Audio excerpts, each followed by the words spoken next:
বিয়ের পর একটা মেয়ের জীবনে তার স্বামীর সবকিছু, এই কথাটা আমার মা সবসময় বলতো এবং এখনো পর্যন্ত কিন্তু বলে।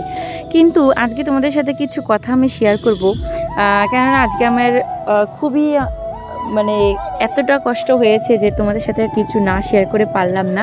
তো চলো আজকে কিছু কথা শেয়ার করব, যে এই কথাটা যে আমার স্বামীর জীবনে কিন্তু আমার কোনো মূল্য নেই, তার জীবনে সব কিছু ইম্পর্টেন্ট আছে। যেমন ধরো তার বন্ধু বান্ধব, তার ফ্যামিলি, বন্ধু বান্ধবের সাথে একটা ছেলে বিয়ের পর এতটা মেশে, মানে আমি বলবো যে আমার হাজব্যান্ডের মতন কেউ তার বন্ধু বান্ধবের সাথে এরকম করে সময় দেয় না।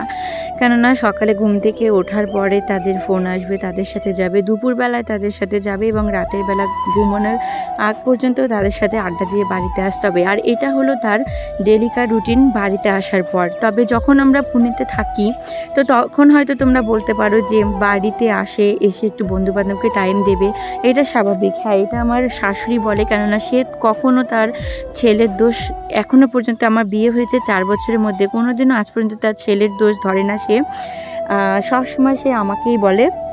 আর যে কথাটা সেখানেও যে থাকি আমরা একসাথে, আমাকে যে টাইম দেয় সেটাও কিন্তু না। কেননা যারা জানে, আমার খুবই যারা ক্লোজ আছে তারা কিন্তু জানে যে 12 ঘন্টার উপরে কিন্তু আমার হাজব্যান্ড ডিউটি করে এবং তার বাইরে যেটুকু টাইম থাকি আমরা কিন্তু ঘুমিয়েই থাকি। তারপর যেটুকু থাকে বাইরে রাতের বেলা আসে, খাওয়া দাওয়া করে কিন্তু আবার ঘুমোতেই হয়। মেন থাকে তার মধ্যে ছুটির দিন, তো সেই দিনও কিন্তু সে বাইরে চলে যায়, সেখানে তার স্টাফ যে বন্ধুবান্ধব আছে তাদের জন্য তাদের সাথে খেলা করার জন্য। তো তখনও যদি আমি তাকে মানা করি তখনও কিন্তু আমার ননদ, তারপর আমার শাশুড়ি, তারা বলে যে সব সময় কাজ করে, দে একটু খেলতে যেতে দে ভাইকে। তো তখনও কিন্তু আমি দিই। তো আমার কথা হচ্ছে এইটাই, আমিও তো একটা মেয়ে, আমারও তো একটু শখ আহ্লাদ কিছু আছে।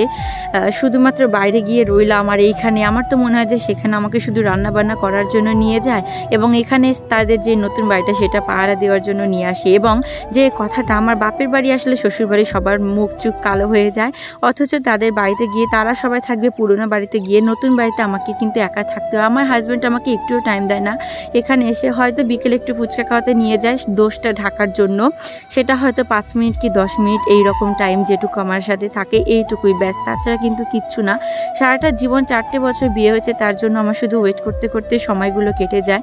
তো যেই কথাটা হচ্ছে, আমি জানি না তোমাদের সবার সাথে এরকম হয় কি না, তোমরা এখানে একটু বিচার বিবেচনা করে দেখো যে আমার এখানে কতটা দোষ বা আমি কতটা ভুল আছি। একটু তোমরা বলো, যারা আমার মতো মেয়েরা আছো তারা হয়তো বুঝবে আমার কষ্টটা। তো আমার সাপোর্ট কেউ নেয় না, কথা হচ্ছে এইটাই। তবে একটা কথা সত্যি যে আমার বাবা আমার সাপোর্ট করে সব সময়। আমার বাবা একটা কথাই বলে যে বিয়ের পর এত বন্ধু বান্ধবের সাথে আমরাও কখনো মেশিনি, তবে অন্য কেউ যে মেশে সেটাও আমি দেখি না যে তোর বরের মতন এতটা। ওরও তো নিজের দাদা আছে, তারাও এসে এরকম করে মেশে না। বন্ধু বান্ধবের সাথে যাবে ভালো, বাট কতটা নিজের ওয়াইফকেও তো টাইমটা দিতে হয়। তার যে একটা ফ্যামিলি আছে সেটাই হয়তো সে ভুলে যায়। ফ্যামিলি সবাই তার সাথেই মানে তার সাপোর্ট করে, তারাই হচ্ছে তার ফ্যামিলি। মেন কথা যেটাই আমার মাঝে মধ্যে মনে হয় যে আমি তার ফ্যামিলির বাইরে, আমি তার ফ্যামিলি কেউ না, এর জন্য হয়তো আমার কোনো পরোয়া সে করে না। আজকে আমার খুব কষ্ট হয়েছে বলে তোমাদের সাথে কথাগুলো আমি শেয়ার করছি, এবং আমার রাগ দুঃখ কষ্ট ও কোনোদিনও বোঝে না এবং সেটার মূল্য ওর কাছে কিছু নেই।